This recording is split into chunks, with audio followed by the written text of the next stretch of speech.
இதை பார்த்த உடனே நீங்கள் ஏதோ டிஃப்ரெண்ட் டைப் கப்பின்னு நினச்சாதீங்க.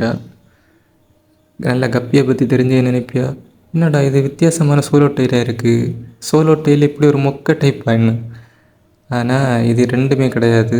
இது நம்ம பர்பிள் பெரி ட்ராகன், அதுக்கு நிலைமை தான் இப்படி ஆயிருக்கு. வால் எப்படி கடிச்சு தின்னுருக்குன்னு பார்த்தீங்களா. இது எது தின்னுச்சுன்னு கேட்டால் நீங்கள் ஆச்சரியப்படுவியா. கோய் ஃபிஷ் தெரியுமா, இந்த கபூட்டாயா குபூட்டாயா அப்படின்னு சொல்லி ஒரு கோய் ஃபிஷ் வாங்கினேன். மற்ற மாஸ்க்கும் போட்ட மாதிரி இருக்கு மூஞ்சி பார்க்க. அந்த கோய் ஃபிஷ் காட்டின வேலை தான் இது. எப்படி தின்னுருக்குன்னு பார்த்தீங்களா. இது நம்ம ப்ரீடிங் யூஸ் பண்ணிய மீல், எப்படி கடித்து பிச்சு எடுத்துருக்கு பார்த்தீங்களா. ஆனால் அது ரொம்ப ஆக்டிவாக இருக்குது. ஃபீமேல் எல்லாம் சேஸ் பண்ணுது, எல்லாமே பண்ணுது, நல்ல ஆக்டிவாக தான் இருக்குது. அதுக்கு எந்த இதுவும் இல்லை. ஏன்னா இது அதுக்கு அந்த வாலில் உள்ள இது தானே தின்னுருக்கு, சதையில் எதுவும் அஃபெக்ட் ஆகலைன்னு நினச்சேன். ஆனால் நான் மெடிசின் எதுவுமே போடலை, நல்ல ஆக்டிவாக தான் இருக்குது.